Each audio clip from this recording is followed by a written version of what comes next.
자, 이제 대단원 모의고사 시작하도록 하겠습니다. 1번부터 한번 보세요. 사회적 의사소통 행위로서의 장문의 특성으로 적절하지 않은 것은? 이라고 했습니다. 장문 얘기가, 선생님 시험 범위가 화법인데요. 그랬는데 장문 얘기가 왜 나왔느냐? 이거 1단원이 화법과 장문의 본질과 태도여서 장문 얘기도 좀 들어갑니다. 그러니까 1단원에 해당되는 건 함께 알아두도록 하세요. 자, 필자와 독자는 동일한 시간과 공간을 공유해야만 한다. 어때? 틀려. 공유해만 하는 건 아니야. 뭐 그냥 미리 써놓고 조선시대에 써놓은 거를 지금 우리가 읽을 수도 있고 뭐 이렇잖아. 그치? 그 다음에 2번 필자와 독자가 문자 언어를 통해 상호작용하며 이루어진다. 어때? 맞아요. 그 다음에 3번 개인 간의 의사소통 행위를 넘어 공동체의 발전을 도모할 때도 있지요. 당연하죠. 그래서 이런 얘기가 있었고요. 그 다음에 4번 글을 통해 개인과 개인, 집단과 집단, 시대와 시대까지 소통할 수 있는 거 너무 당연하고 장문 활동이 이루어지는 구체적인 상황뿐만 아니라 사회문화적 상황까지 고려해서 의사소통해야 되는 거 맞지요. 우리가 조선시대에 사회문화적 상황 잘 이해 못하니까 그런 내용까지 이해하고 장문 글 내용을 보면 훨씬 더 잘 이해가 되겠죠. 그래서 틀린 건 1번이었습니다. 2번 만화는요, 교과서에 있는 만화인데, 여기 지금 글씨가 너무 조금해서 아마 그 글씨, 여러분들의 시력으로는 볼 수 있었겠죠? 지금 어떤 내용이냐면, 이 여학생이 딸이 학교 축제 동아리 때, 그 바자회 하면 좋겠다, 뭐 이런 얘기 하는 내용이야. 엄마랑 같이 얘기하면서, 엄마랑 남동생이랑 같이 이야기하면서, 바자회를 하는데, 뭐, 어떻게 했으면 좋겠냐, 뭐, 의미 있는 걸 했으면 좋겠다. 그래서 바자회를 하자, 뭐, 바자회 활동을 어떻게 했으면 좋겠냐, 뭐, 이런 거에 대해서 이야기하는 그런 만화였습니다. 집단과 집단 간의 소통이니? 아니죠. 개인과 개인 간의, 가족들 간의 소통이잖아. 그 다음에 등장인물들은 문자 언어를 통해 소통했니? 지금 말하고 있는데? 아니고 등장인물들이 상호 교섭하여 새로운 의미를 구성하였다. 뭔지 모르겠는데 일단 두고 4번 겸손한 표현이 발달한 우리나라의 의사소통 문화가 드러난다. 뭐 혹시 4번을 답으로 생각한 사람이 있을지 모르겠는데 이거는 교과서 내용을 좀 읽어봤으면 오히려 이해가 잘 됐을 법했는데 요 뒤에 내용이 더 있어요. 요 뒤에 이제 이 누나가 그 딸이 바자회를 되게 잘 끝냈어. 동네 아줌마가 와서 칭찬하거든. 이 엄마한테. 아우 뭐 딸이 바자회를 너무 아이디어 좋게 잘했어요. 이렇게 칭찬했더니 이 엄마가 아유 멀려 잘 못했어요. 아유 뭐 보통이죠. 뭐 이러면서 되게 겸손한 표현을 썼단 말이야. 그래서 나온 예였어요. 이게 사실 알고 보면. 그래서 왜 우리 막 칭찬해주면 뭐 이렇게 많이 차리셨어요. 뭐 음식이 다 맛있어요. 이러고 어떤 집 가서 칭찬하면 아유 멀려. 뭐 별로 잘 못해서 죄송해요. 별로 입맛에 맞으셨을지 모르겠어요. 이러면서 굉장히 겸손한 표현 쓰는 거 교과서에서 배웠잖아. 그런 내용이 뒤에 들어가 있어서 겸손한 표현이 발달한 우리나라의 의사소통 문화가 드러난다는 여기에 해당되는 표현은 아니었어요, 일단. 그다음에 5번, 우리 사회의 문제점을 지적하고 이에 대한 해결 방안을 제시하였다. 당연히 아닙니다. 그래서 답은 3번이 되는데요. 이렇게 축제 때 뭘 할까? 축제 때 동아리 활동에서 뭘 할까? 뭐 이러면서 생각을 했는데 대화를 나누면서 그 문제를 해결해 나가잖아. 해결해 나가는 문제 해결 과정이 뭔가 그 장문 활동, 뭐 내지는 뭐 합법 활동, 뭐 이런 데 있어서 합법과 장문 활동에 있어서 상교섭적인 그런 행위다. 그래서 새로운 의미를 구성해내는 행위다라는 내용이 여러분들이 배운 기억 안 나겠지만 교과서 제일 첫 번째 단원에서 우리가 살짝 배우고 넘어왔던 내용이었습니다. 그 다음에 3번 문제 자기 정체성에 대한 설명으로 적절하지 않은 것은? 이라고 했는데 자기 정체성도 아마 교과서 제일 첫 시간에 살짝 언급했던 게 기억이 나실 겁니다. 다른 사람과의 의사소통을 통해 형성되지요. 그래서 막 칭찬해주고 뭐 그러면 자기 정체성이 높아진다고 했었어. 그 다음에 2번 말하기나 글쓰기를 통해 자기의 자아를 인식하고 관리할 수 있고요. 여기는 지금 과 장문 시간이니까 말하기와 글쓰기를 통해서도 이루어질 수 있다. 이런 내용이 나왔었습니다. 그래, 그 다음에 건의문이나 시평쓰기 등의 활동을 통해 자아가 성장하는 체험을 할 수 있다. 그럴 수도 있을지 모르지만 자아 정체성은 다른 사람과의 의사소통 활동을 통해 성장한다 그랬어. 이게 건의문 쓰기, 시평 쓰기가 아직까지는 다른 사람과의 의사소통 행위는 아니죠. 그냥 자기의 감정을 표현하는 행위에 해당되는 거잖아, 이건. 그지? 그래서 요거는 아니라고 보시는 겁니다. 다른 사람들에게 긍정적인 반응을 많이 접한 사람이면 긍정적인 자기 정체성 갖게 된다 맞고요. 일상생활에서 주변 사람들과 진정성 있는 대화를 나누면 또 자기 정체성이 높아질 수 있다라고 얘기했었습니다. 칭찬 많이 받으면 자기 정체성 좋아진다고 얘기했잖아. 자, 그래서 답은 3번이었던 겁니다.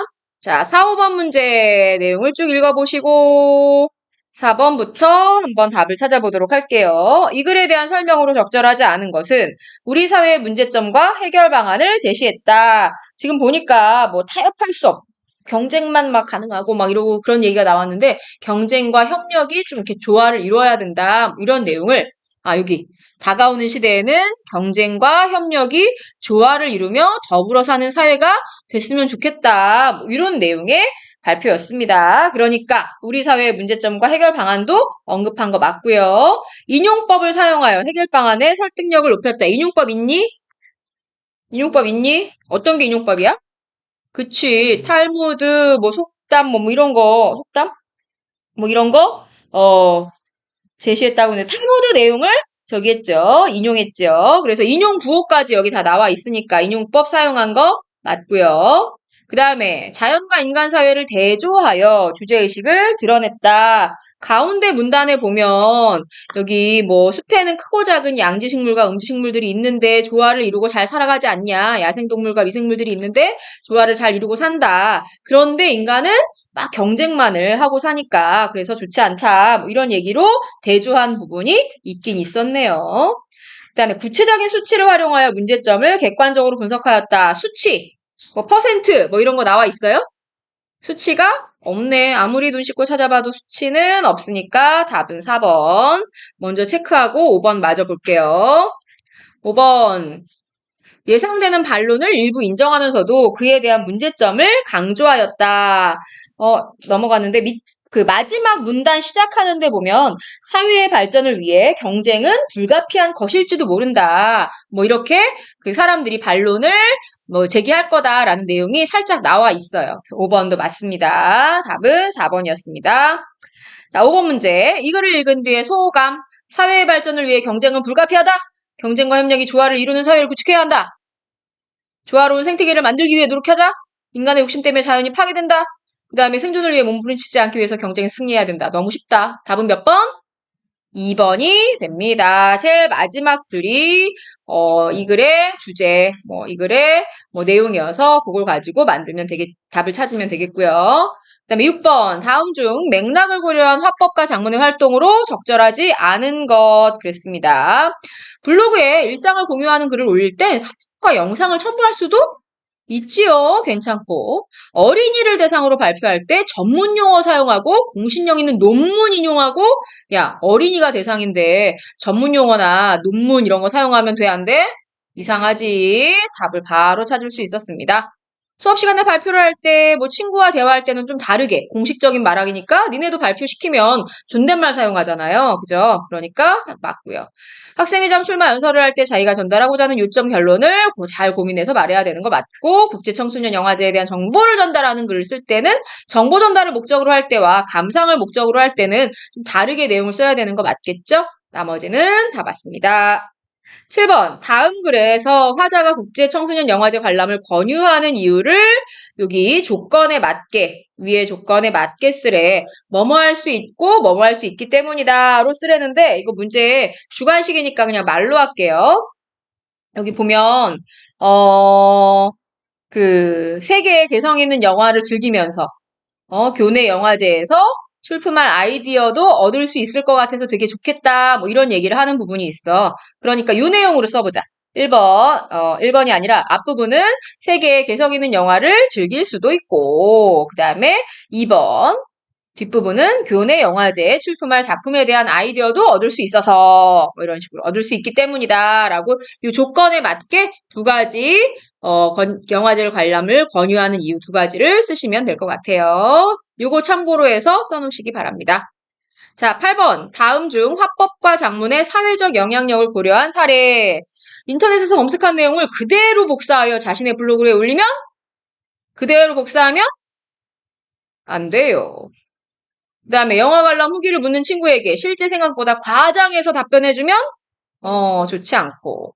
식당을 방문한 뒤 음식이 맛 없었는데도 음식 맛을 극찬하는 내용을 이렇게 솔직하지 않게 쓰면 안 되고, 친구들이 다퉜을 때 한쪽 친구의 말만 듣고 선생님께 친구들이 다투게 된 경위를 한쪽 친구의 말로 설명했어. 안 되겠고, 그 다음에 구입한 제품이 불만스러웠지만 제품의 장단점을 객관적으로 분석하여 사용 후기를 작성하였다가 제일 적절하겠군요. 불만스러웠다고 불만만 계속 써놓으면 그것도 좋지 않다라고 표현하고 있는 거예요. 9번, 다음 만화에 대한 설명으로 적절하지 않은 것. 명수야, 보고서 숙제 다 했어? 한번 봐도 돼? 어쩌고저쩌고. 전문가가 쓴 것 같은데 인용 표시를 해야지. 넌 어떻게 똑바로 하는 게 하나도 없냐? 어쩌고저쩌고. 뭐 이러면서 얘기하고 있습니다. 자, 1번. 현정은 한쪽 전체의 내용을 과도하게 인용한 사람이 현정이니? 누구야? 남자애잖아, 남자애. 명수야, 명수. 벌써 틀렸네. 이걸 문제라고, 진짜. 너무 쉽지? 대단원 모의고사에서도 시험 문제를 낼 수가 없어요. 이렇게 너무 쉬워서. 현정은 명수에게 허락을 구하는 표현을 사용했고, 그 다음에 명수는 뭐, 봐도 돼? 이렇게 사용했잖아. 한번 봐도 돼? 뭐 이런 거. 허락을 구하는 표현이에요. 인용 표시를 제대로 하지 않고 책 내용을 이용한 사람 명수 맞죠? 다른 사람이 지적재산권을 해야 하는 의사소통 윤리를 위반한 사람도 명수 맞고요. 제가 이렇게 자리가 없어서 뒤로 막 넘어가게 만들었어요. 미안합니다. 현정은 상대방을 존중하고 배려하는 언어 표현을 사용해야 하는 의사소통을 위반했어. 넌 어떻게 제대로 하는 게 하나도 없니? 뭐 어쩌고저쩌고 막 이러면서 막 무시하고 그랬잖아. 그래서 나머지는 다 맞습니다.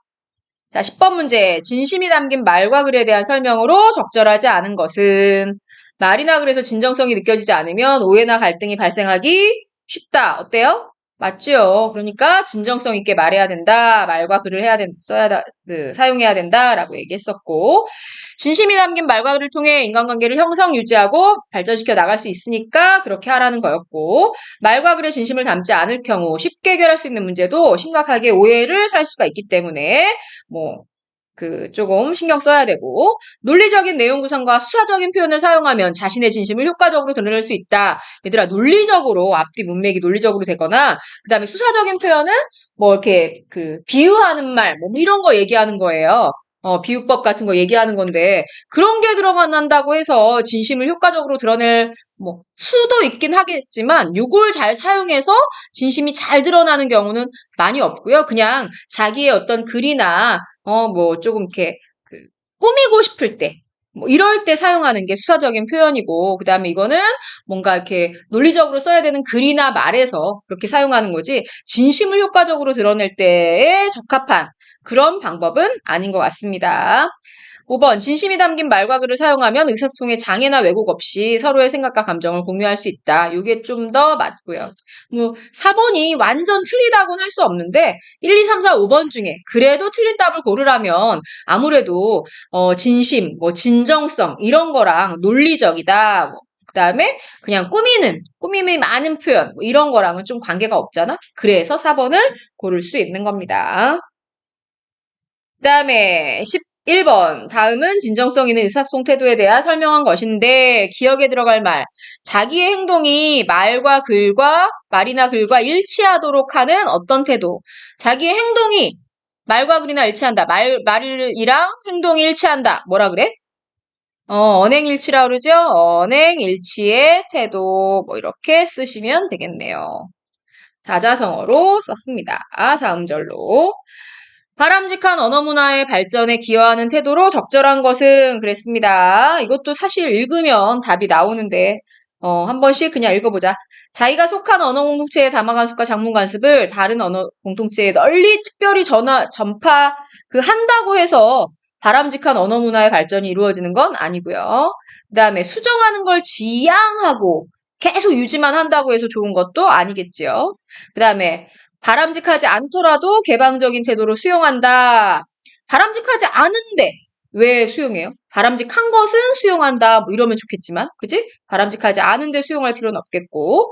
그 다음에 이런 관습이 변하더라도 진실성과 공손성을 바탕으로 의사소통을 하려고 노력하는 자세가 좋겠죠.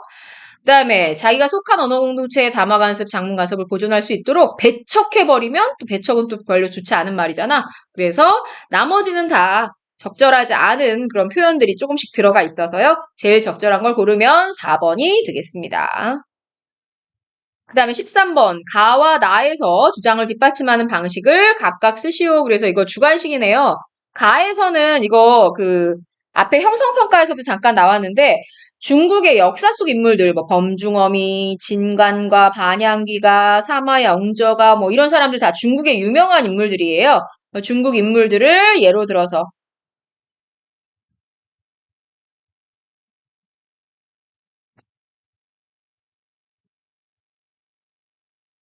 중국 인물을 예로 들어서 뭐 근거로 사례로 들어 근거를 만들었다.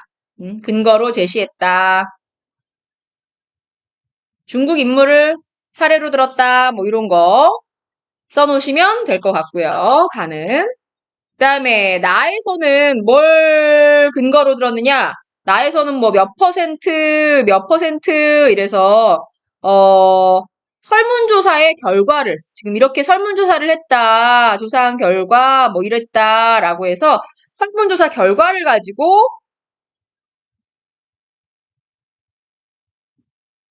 결과를 근거로 들었다. 뭐 이러면 되겠네. 설문조사 결과를 근거로 들어서 주장을 뒷받침했다라고 쓰시면 되겠네요. 그래서 각각 뭘 근거로 들었느냐를 물어봤으니까 가에는 중국 인물들을 예로 들어서 그다음에 나에는 설문조사 결과를 또 근거로 들어서 주장을 뒷받침했다 그러시면 되고요. 그다음에 14, 15번도 지난 형성평가에서 잠깐 봤던 글이었는데 이탈리아 사람들은 이탈리아의 담화 관습 중에 왜 말하는 중간에 끼어들어도 좋다는 그런 내용이 있었죠? 그런 내용을 이해하고 푸시면 되겠습니다. 그래서 14번은, 아유, 너무 쉬워가지고, 뭐 그냥 다 안 읽어도 될 것 같아. 답이 몇 번인가? 여기서 알 수 있는 이탈리아의 담화 관습은 4번이죠. 다른 사람이 말하고 있더라도 뭐 중간에 끼어들 수가 있다라는 게 이탈리아만의 독특한 우리나라와의 좀 차이점이긴 한데 이탈리아의 담화 관습이라고 얘기했었고요. 15번 문제까지 또 마저 해볼게요. 이 글을 읽은 뒤에 소감으로 적절한 것은 그러니까 이탈리아의 관습이 우리나라보다 우수해? 그 다음에 그럼 한국이 우수해? 아니죠. 자, 답은 3번에 있었네요. 이탈리아 다마간슴의 긍정적인 부분을 그래도 수용하면 좋겠다라는 겁니다. 영향을 주는 걸 막는다거나 뭐 모든 걸 받아들인다거나 이런 것도 좋은 자세가 아닙니다. 자, 그 다음 지문에서 16번 문제 나가보도록 할게요. 가부터 다의 매체에 대한 설명으로 적절한 것. 가는 뭐 같니? 블로그 내용 같네. 나도 블로그 내용 같고, 그 다음에 다는 편지 쓴 것 같아요. 그럼 블로그 편지라는 매체에 대한 설명으로 적절한 것은 가는 특정한 대상을 독자로 삼는다. 블로그는 누구나 와서 들어와서 볼 수 있잖아요. 아닐 것 같고 나는 필자와 독자가 소통한다. 블로그 1대1로 소통하는 거 아니라 그랬어요. 댓글을 여러 개 막 달 수 있다 그랬죠. 다에는 그림이나 사진을 덧붙여서 내용을 전달할 수 있다. 다는 편지인데 편지에 대한 게 아니라 요거는 블로그에 대한 거네. 그지? 가와 나는 독자와 동일한 시간을 공유하지 않더라도 의사소통할 수 있다. 요게 맞는 내용이었네요. 아, 블로그는 꼭 동일한 시간을 공유하지 않더라도 의사소통할 수 있네. 나와 다는 다수의 독자, 다는 다수가 아니라 편집글이니까 뭐 하나의 대상으로 하고 삼아놓고 있는 거겠죠. 그래서 틀렸습니다. 17번 나와 같은 글을 쓸 때 주의해야 할 점, 블로그 쓸 때 사회적 영향력 인식해야 한다라고 했죠. 그래서 여기 지금 독도에 대한 잘못된 정보를 줘서 막 안 좋았잖아? 그래서 맞고. 상대방을 존중하고 배려하는 표현 사용하는 거 뭐 당연히 맞겠고. 그림이나 사진, 음악 등을 필수적으로 활용해야 된다. 필수야? 아닌 것도 있었구만. 그지? 이게 틀렸네요. 너무 쉬워서 그냥 4번, 5번 뭐 한번 읽어보고 끝낼게요. 명확히 확인해야 되고, 그 다음에 적절한 방법으로 인용을 잘 해야 되고, 맞습니다. 18번, 독자들에게 미친 영향을 쓰래. 나에서 아까 왜 이 부분, 석유가 10억 톤이 매장되어 있는 등 뭐 어쩌고저쩌고 막 이러고 그랬는데, 석유가 뭐 매장이 안 되어 있다며. 그래서 얘네들이 막 이렇게 사회적으로 좀 이렇게 이거 독도 주변의 석유 매장 여부에 대해서 사회적인 담론을 형성했다. 이런 걸 지난 형성평가에서 잠깐 얘기했던 것 같아요. 독도에 대한 독도 인근 석유 매장에 대한 사회적 담론을 형성했다. 이러면 되겠네. 아, 독도 인근은 아니네. 독도에 석유가 매장되어 있는지를 사회적 담론을 형성했다. 이러면 되겠다. 마지막 19번 문제. 다에 대한 설명으로 적절한 것은 그랬습니다. 다 편집글인데요. 시대와 시대가 소통하는 예, 특별히 그런 건 아니고, 독자를 설득 아니고, 늦잠을 잔 것에 대한 걱정을 주제로 삼고 있는 내용은 아니었고요. 상대방을 존중하고 배려하는 표현을 사용했지요. 다른 사람의 지적 재산을 인용한 내용이 또 아니었고, 그래서 답은 4번이었습니다. 자, 여기까지 해서 대단원 문제 마치도록 하겠습니다.